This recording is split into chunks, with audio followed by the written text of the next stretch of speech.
morning, guys. Good morning, good morning, good morning, good morning, guys. I'm just gonna say this once and for all. And this is my drama, guys. And this is my drama. I don't like dramas. Chose. Tinoda kufara. Tinoda happy. Tinoda kufara. This is my drama. We don't want dramas, guys. Regai ndingotaura izvi. Once and for all. Let me just say this once and for all. Good morning, guys. Good morning. How are you guys? Where were you? Okay. Ndandisina kuprepare kuita live anyway. Ndotosvibira angu kugym. Saka ndichipinda mugym ndobva ndapura hangu chiposta mafuta angu. Ndokutopinda umba ndobva ndatosangana nemumwe mwana. Mwana ndisira voice note yake. Muzati panenge pane chinyaya chinenge chitika munhu anotongoku atongonyora mwana uyu zvakanaka kuti SIS MELLY inini hangu I love you handitogoni nemi chero zvikanzi kudii kana kudii saka ndangoti obviously ka statement yekuti chero zvikakudika kanyaka munenge kune nyaya dzekuvazidiritika dzedzi dzekachipisa guys anomaona ndobva ndati I don't worry unganisika nenyaya dzemastite ndokuti social media inakidzeka social media ndei kutongokuduburana vachinda vakadaro kuti zvinhu zvinakidze zvifaye zvikanzi but sometimes ine mwana uyu but sometimes imimi munenge mave vanhu vakuru tinenge tisingatasiri zvinhu zvakadaro kuti vanhu vakuru tichitoteverawo mapeji enchiti tinowanawo kudzidza one or two things but vanhu vakuru kana vakaita kunge vana vadiki saka I got interested now when she said that kuti what's going on ndobva ndati what are you talking about because indangofunga kuti kuvaroyu kundokurudi kutaurwa nezvezita rangu because uko kunongotaurwa every day hanimaona ndikati haiyoyo hausati wajairana naseri zvikanzi no kumwe kwese hatina basa nazvo zati kusafa but kana muri vakadzi vakuru handichimaona tinoita kutosheya kuti and then what is this so ndazobvunza ndikati izvo vakadzi vakuru how far okay this is the story zvikanzi kune life yanga ichiitwako yanga ichitaugwa zita renyu okay fine nani handiti zvikanzi Loveness anga ari palive uko achikuitirai life achitaura zita renyu ndabva ndaseka ndikati kwai kudii hanimaona mwana yande kubva achindiudza zvikanzi kwai zvakati ndobva ataurawo zvanga zviri kwekoko hanimaona ndabva ndaseka saka ndaona kuti no guys we are adults here these are 40s handitika talking to each other we are not kids handiti munhu ari kutaura ari kunzi ataura angachitaura nezvangu handiti I don't mention her name I have never said anything about her I'm not even and ndinongodarikawo sometimes ngangona kuti pane live kita ndinongodarikawo ndingofurawo nepo ndichidarika handistori active kutogara ndiri page kwake 1 2 we don't have I don't know hanimaona so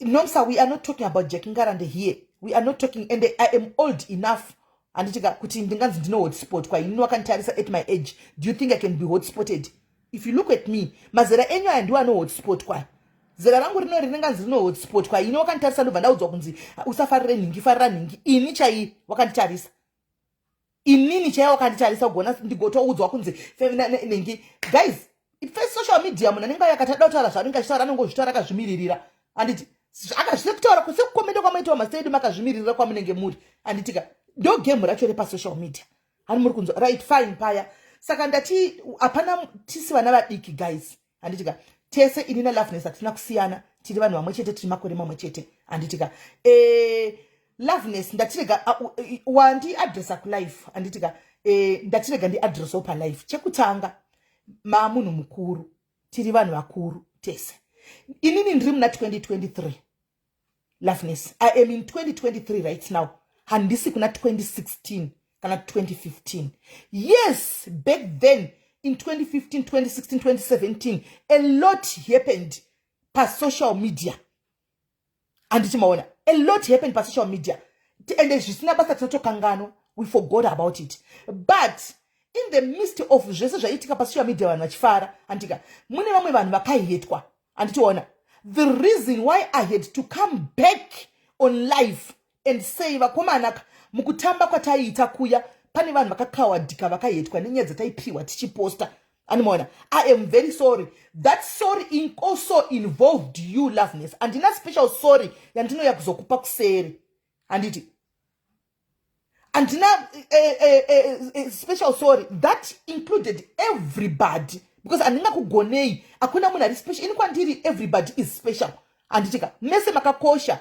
saka ndizotsvaga 1 chiti andingavapedzi ndakatouya pano several times and said, guys, so this thing that I keep on hearing every day, Loveness, you are a mature person. I'm also a mature person. 40s sha akusi kujoka, akusi kutamba. Mwana andiudza, mwana mbika ngari page kwako. And you hear what she said for me to know kuti nzoti. But munenge mchitevera uchitipana zviri kuitika. Hanimaona tozodai. Tosangane izvizvi. If kana wakabatirira chigumbu cha Melly chenyaya 2016 kana kuti chii, as a grown up woman, as a mature person, as a level-headed person, you can come to my inbox. Apana paninga mburamba kutaura nemunhu antika and air your grievances pachikuru. You don't have to do drama. I don't have to do drama kuti ndisvitse message kwauri. Andiona, I don't have to do anything chekuti tipe vanhu drama kana kutsvaga content nekuti zita remunhu razodai kana kuti kudai. Andiona, I'll just kana ndine chandinenge ndinacho ndinotouyawo kwauri koko ndototi anyway ndauyawo pane zvisina kunibata zvakadai. So yes, I heard you say, I heard this girl telling me to what, yes, I was a bully. Yeah, I was a bully akazodai. Yes, and you were also a bully. I was a bully, but now, even now, you are a Loveness. You are still bullying people. You are still a bully. Even now, Loveness. I repented. I changed. I don't bully anybody. I just come to you remember, guys, check yourself before we label other people's names. Also check yourself. Check yourself as well. You remember recently up, you wanted to sabotage Zuva. Uchifunga kuti ari ku USA, and you did not know kuti Zuva ari ku Canada. Anyway, inyaya dzakudaredzi, but I'm just giving as a reference kuti ungoona kuti it's not nice. Yes, I used to be a bully, but you, my sister, you need to change. You are still a bully. You need to change, my sister, for your own good, for your young followers, and you need to change, my sister, because you are still bullying people. And the other day I met a clip and mahura yakazodai. Now, like, really coming from another woman, a sister who is supposed to be protecting wafana. We call them names, calling them mahure. Munanenga imba yake imbake nukwasa upusika because of that zita kutuzamunu kuti hure. The next thing we go there to seka nevani vavo to putenda kuvada. That's bullying. That's bullying, my sister. I said I'm going to address this once and for all. I know you are going to go on live, ugo tukirira, ugo di. You are allowed. You can go there and do your life. I'm not going to answer you because I'm not here for drama. In any people, they know kuti I'm here for fun. The reason why we are not comfortable sometimes, kuyakuma life kwenyu. Because it's all about, we do want to support really sometimes. But you think of, okay, the drama comes back. The Gansani Nasho, this time page bang. So it's not right, Loveness, and I've never addressed you. This is the first and the last. Urima moyo, I am a mamoyo. I respect him and I'm a moyo shokdaru. That's why you see I don't talk. You said I hate when I started whatever hands. Let me iron that today. Let me iron that statement record today. And I want those people who are conference call. Please, let's go back there. Bring them. Let's start it again. Nobody wanted to sabotage you or what I know. Madeza waenda ku UK. We were just having fun. So tukutokwenda gorena repairing. Gorena tukutokwenda ku UK koko. That was for fun. Nobody ever wanted to sabotage you or try to sabotage you. How could we sabotage you? Tisinga kuzivi. Kuti ku UK paka mira say. It's in your brain kuti ndaida ku sabotage kwa. You can unogara na Brian ku America iwewe. Ask Brian. I'm no longer in connection na Brian. You stay with Brian there. Mutuara umvunza muri mega. Kuti na ipa nyako. Nobody ever tried to sabotage. I swear with my dead mother. I swear with my God today. Nobody ever tried to sabotage you. I don't know where you got that from. You listen to people. Vaizama kutupa pinde pakatiba gusani and they succeeded. Loveness, I still remember you telling me one of these days, it was a conference call. Me, you, and Zuva, na Shorein, women make up. Pachibuda nyadzaka wanda, zainzo wa itaura about me. Iwawe Loveness. You still remember that? I've never even addressed it. Kana kuza vanu, andina kutaka beta conference call paka zabuda nyadzaka. I never, ndrimunu mkuru. I know where to draw the line, how to draw the line. I know where to draw the line. And then I'm going to for why should I take it to Facebook? And until today, no one knows and you said to me and Zuva, ukati guys, kuna chinhu sisterhood. Mukanzwa kuti ndakunyeyai. Antika, don't listen. Come to me and ask Musate Roni ona chikudzai. I took that. We took that. And but to my surprise, you listened to people who were bringing you stories and what Loveness, they were in Boziva, that. But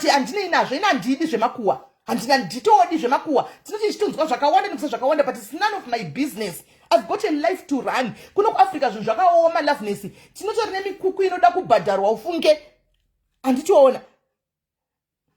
So I don't need all this drama and what, and I didn't pass social media. Let me be honest with you guys. Handina want no venga. Handina ska inti no kuchara shishusha shit. Kana tukende so ndakamaka ninki ndakazodai handina ndo maka. Guys, ini mchitipa team ningi ndo kana chikuza team cha zvirega zvema team izvi. How many times have I told you? Several times. Handitombo very nakata team ningi. I love them all. Bakata ono zavo ndezavo. It has got nothing to do with me. Akauya chita zvakanaka. I go and support uyozo uyo mangwana. Vamototi hey vane makua. Vazenda kwa uyu vende kwa uyu. Iwondo dzenyu guys. Nandipindi pa hondo sina basa. Handipinde pa hondo sina ineni. Handi murukunzwa. Handipinde pa hondo sina ineni. Munokuti munenge muri ma team ningi kai team ningi. Saka uya chita masho ake anifanga kuonekwa because nchazo pazo hamino chichaitika ipapo uyozo uya ukainda ku team ningi voti awafanga kuonekwa. No guys, ini ndi munhu mukuru anditika ndino I support kwese. I go and support kwese. Ndino supporter andimaona. So bullying wakoma I used to be. I like the fact yakuti manzi makati maticha right now she's a good person. I like her. She used to. This is 2016. You bringing them in 2023. When are we going to move forward? Naiva Mamoyo. When are we going to move forward as adults? We should set examples to these kids. When we preach about forgiveness, when we preach about loving each other, don't contradict yourself, Akoma. 1 minute you are writing kuti vandana we come and like to like zvanenge manyora vandana muregerani mudai. The next thing you are coming addressing melaka zalidai 2016 vakoma hamuna here zvamakanditira imimi 2016 ye hamuna here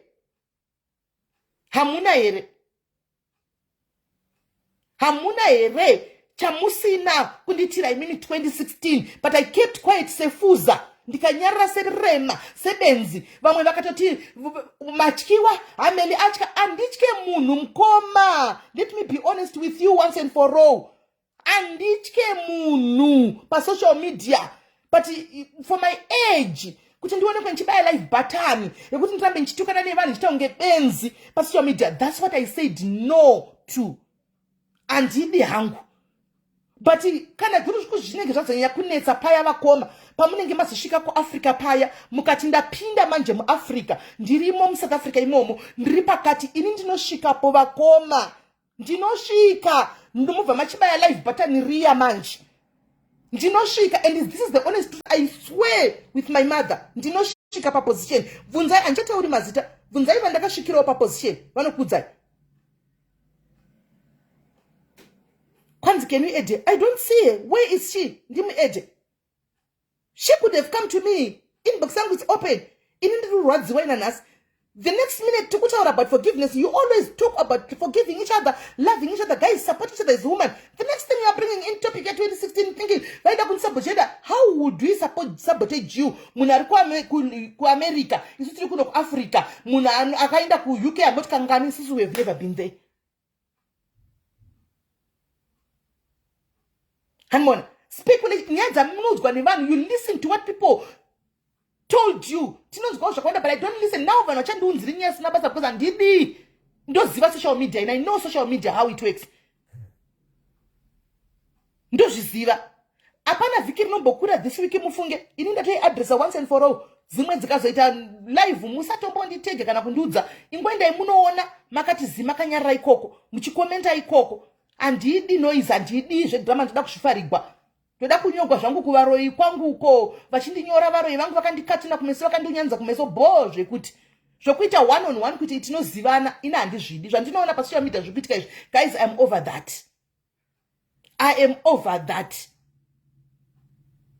I am over that. Handidi kana mukanyanya kuti muri kurwadziwa zvoti mune shungu dzoti mundirove kuti shungu dzenyu dzipere, pamunopinda kujoni paya ndiudzei kuti ndapinda mujoni, ndoda kukukindisa, ndoda kukurikita, ndoda kukudhandaradza, uya pakati, ndouya papo, ndouya ipapo mondirova. Handiti shungu dzenyu dzopera, asi hamundirovi ndakamira, imozviziya hamuzondirovi ndakamira because ini zvedhudhu zvacho futika kunotonetsa, itori mweya ndonamatira daily siku nesikati kuti Mwari ndakabva uko anchadi, handisi bully.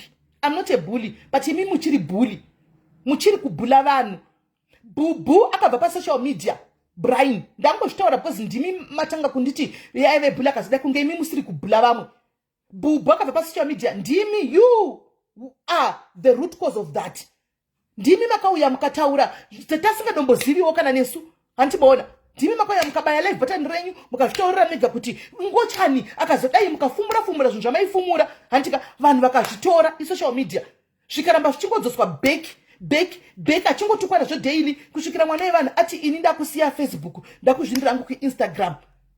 That's bullying. That's bullying. Vakoma, me and you, we are adults. Inini hangu, I have kids that follows me. I want them to see in a good way, to see me in a good way. I want them to forget about what I've asked for forgiveness for back then in 2016. Toda kuti vaone a new mai, a new mbuya, a new gogo, kuti achokwadi mna no chinja.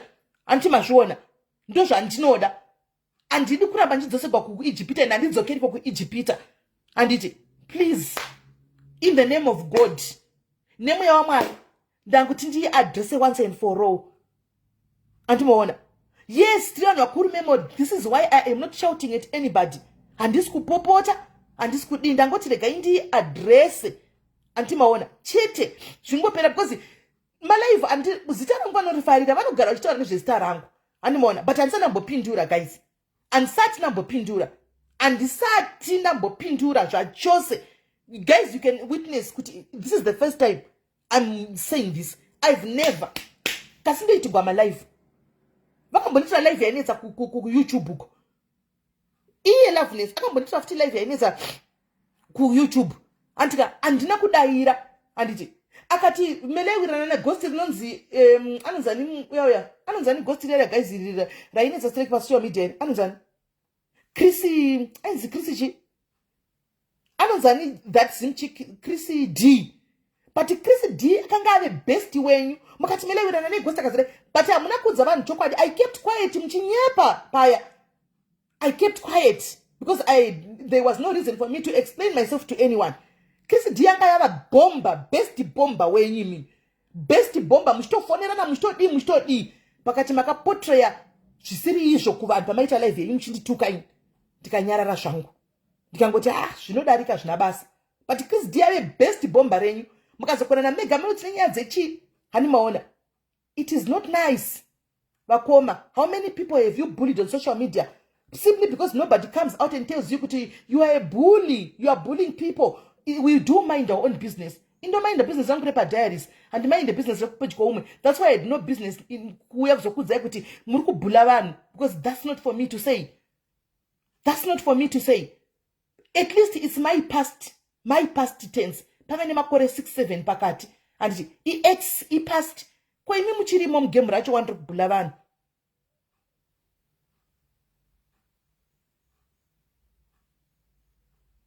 Tinopindra sema diaries.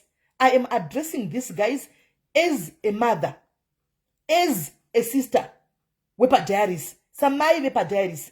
And now wanda truka. Ndangoya ndikataura ukuti once and for all.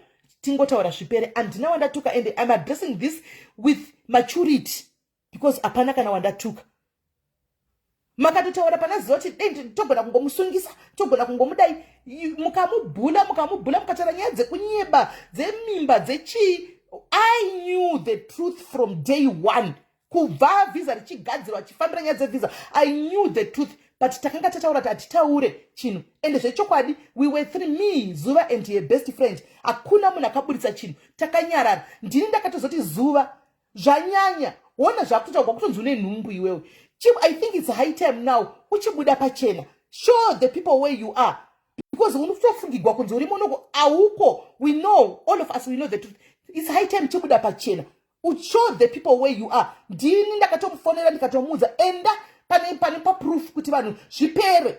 It's not nice kuti stara kuramba chingotaurwa chingoitigwa malive kutaurwa zvinhu zvisipo, zvinhu zvekunyepa. But imimi, you were convinced, you were telling people on live, ari kuno kazita mimba kazidai, and that was all a lie. I knew the truth. I kept quiet because it was none of my business. Zvaitika. Msadaro mkoma love. It's wrong. Msadaro, it's very wrong. It's very wrong. It's very, very wrong. Asana mbokutukai, I respect that you are a mamoyo. Mamoyo iwan, heart shape iwan. Even person pamaita my life mchindi tuka pesa, I've never answered you. Guys, this is how big I tried to be. I'm telling you today. And she will come and answer bekuti ntukunyepa. And it tichiva and it madezi wayo achavaiti pane paka demanda kuti shim nya aipen kushika au yakandikumbira regero. And I said I'm going to issue a public apology. I'm not going to go to anybody's inbox and ask for apology. Ndakauya ndakaita ma apologies angu hobo zvikanzi ndeye fake. Ndikati ina nchazuti muda kuti ndite sei. But ndatopedza angu ne apology yangu yandaita. Right. So vakaramba chindita ma live vachitara nezvestar angu. You know, for the sake of peace, guys, because I really wanted to see mabasa akudhara iwayo. Andimaona. You know what I did? Ndakayenda kuna mama anonzi Will Sweeney. Murukunzwa, let her come and deny this. Hamuzvizivi. Zvinhu zvakudhara but ndikukudza inhasi because kunyarara kwangu handipengi. Ndakaenda kuna mama anonzi Will Sweeney because ndaiziva kuti vanotaura naLoveness semunin'ina. Vari ku-UK vaitaurawo neni semunin'ina. Ndakapotera kwavari pachikuru ndo inonzi maturity. Ndikati vakoma pane nyaya yakaitika. Loveness still does my life for me every day. Andini kupindura. And this could have fight. Nanchikumbura kuti on behalf of me. Muende kwaari. Munoti hands na Melly, all right. Sorry. Ende kana zvaigona vakoma. Tibatanidzei. Muite three-way call. Imi muripo. Muri mediator. Tingozvitaura zvipere. Vakaenda sisi Will Sweeney. Do you know kuti Will Sweeney came back vakataura kuti kudi? Vakati aramba. Ati handidi kuzviwa. Handizvidi. That's how far I went, guys. Ndo pandakaenda akaramba. Sweeney vati Loveness, this yekuti ndamba chikotaura about Melly every day is not right. Can I please ndite kuti mutaura akaramba because she wanted to do another life. Saka dai pisi yakaitwa ipapo. She was not going to do another life. Akaramba. Achingopedza udaro. Varamba vachingopedza udaro. Akabva dzokera kanotanga kunobaya futi life pattern about me.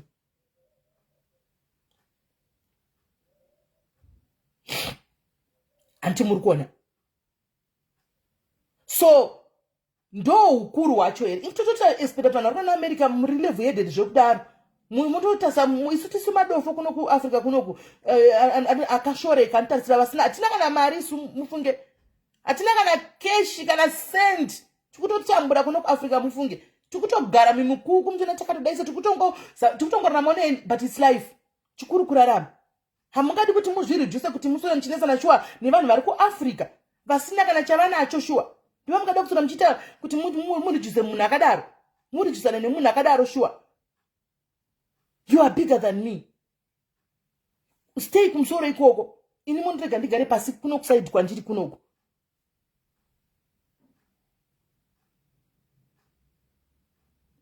Andimaona. So please, ndangoti ndizvitaure pano. Hanze and don't know zvekwa Joy kana zvekwa chi handizivi chandozani chekuti handina problem na Joy. Joy talks to me. Zvakanaka chaizvo. I talk to Joy. Handina problem na Joy. That's one thing that I know. And I don't have any problem with anyone, guys. Handina. Even Sabina ari kunze mu equation. Ndofunga Sabina chandotauri naye zvachose. Ndakatomublocker. But if she wants to be a woman enough and if she wants to be mature enough, Sabina ngataure na love. Kana aitonyepa tu dzake maybe Loveness shokuti zvimwe zvakunyepa. But the truth of the matter is nobody ever wanted to sabotage. Sabina idautsara chokwadi asingadi kugwisanisa vanhu. She will say the truth. She will say the truth. She will say the truth. Handitori ndidi ndakanivana Sabina ndakatiblock. Makamofa mnomuona guys vanofollow Sabina. Haapedzi vhiki asina kuti Melly kana kuti mazalo ndofunga kutoti zvatoita vhiki. Pane paimukama kusena chingoti Melly, masikati oti Melly, manheru oti Melly, makusena mukazhe mangwana oti Melly. Kusvika ndati yezvo. Let me delete and block this. I don't need this. And they never idira ndakambomuanza hapana. Hapana. Hapana kusvikira nhasi uno. So anyway, ndandichikumbirawo nemweya waMwari loves, I know kuti you're going to watch this live kana kuti utori comment section amenu. Handika, please. Ini ndiri muna 2023 asikana. Ndiri kuna 2023. Handisi muna 2016 kana 2017. I came on public. Zvisingaitwe kana zvamusingagoni kana kuita imimi vakoma. Handiti, you have wronged so many people also. Hamusadambokona muchita public apology. I came here 4 or 5 times and issue an apology. Guys, and there was a day ndakatovhura my live nchiti my line nchiti vanfonai wese who was wronged by me. I'm going to stand in for me and the admins. Vese vangwari kunzenge. And I took the bullet for all of them. Vanhu vakafona vakataura vakati zvavaida tika sorry vasikana mufunge sorry zvikapfuura. Saka handizivi kuti ndoita sei. Ndoramba ndichidzokera here kuti ndikufadzei kana kuti handisi kuti moda musoro wangu here vakoma. Modei. Itai yamuri kuita mundirega ndoita yandiri kuita. That way there will be peace. That way there will be peace. Mukangotambawo yenyu munotamba kuleni kwenyu koko page kwenyu. Ini mundirega ndotambo yandotamba page kwangu. I think zvinobatsira. I think that will help. So what I'm going to do inini nhasi vakoma, I had not blocked you. Because that kakungoti mamoyo, inini chene mamoyo, ndingori soft spot mufunge navo.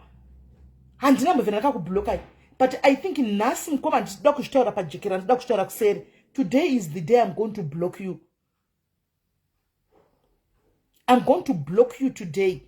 Because I don't need the negative energy yamnayo.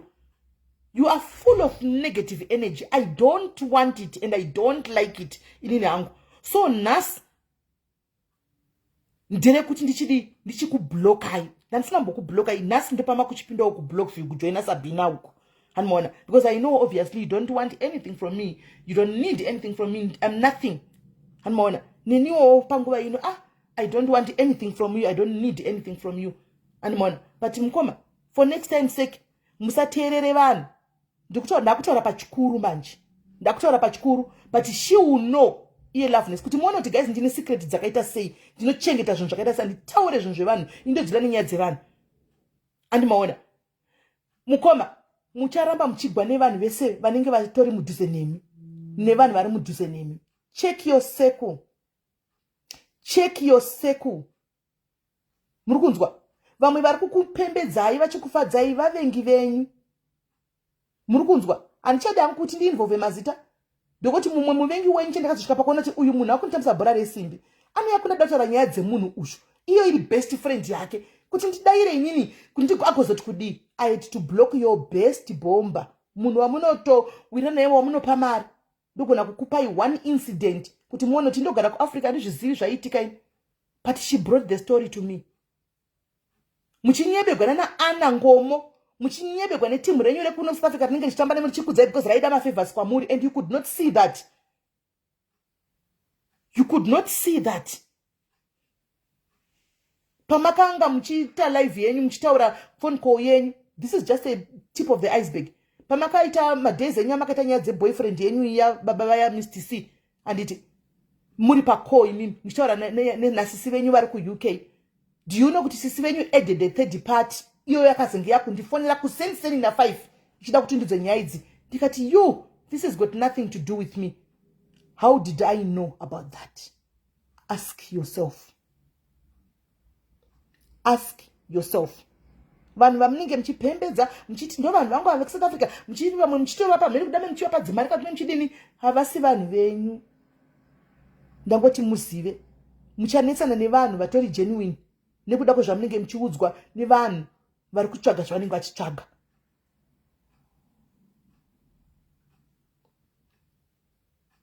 Ndapedza zvangu guys. Muve nezuva rakanaka.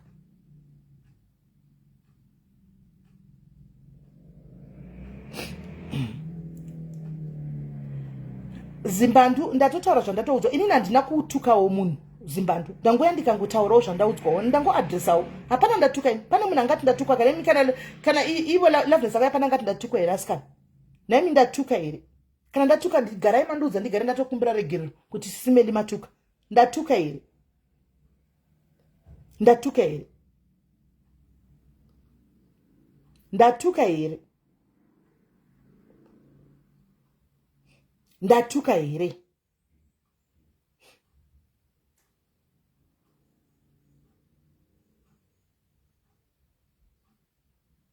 Andituke. I address this as a mother because pane vana vari comment section vakatomirira kuona kuti mother diaries vari kuzoresponda sei, vari kuzotaura sei, vari kuzotuka here. So I address this with maturity. Yandinove ndinoexpecta kubva kwamuri kuti kana mabatikana namba yangu iripo papublic sevanhu vakuru. Nin'ina ndiri kubatikana nenyaya ya 2016 iya yakazodai paya. Nin'ina waive bhuli paya ukazodai shuwa mukoma zvakaoma kana nemi wasi muchiri kungoitawo zvobhuli wakumaregai totsiurana kuseri. Handina kutuka. Asikana muve nezuva rakanaka. One love. Bye bye.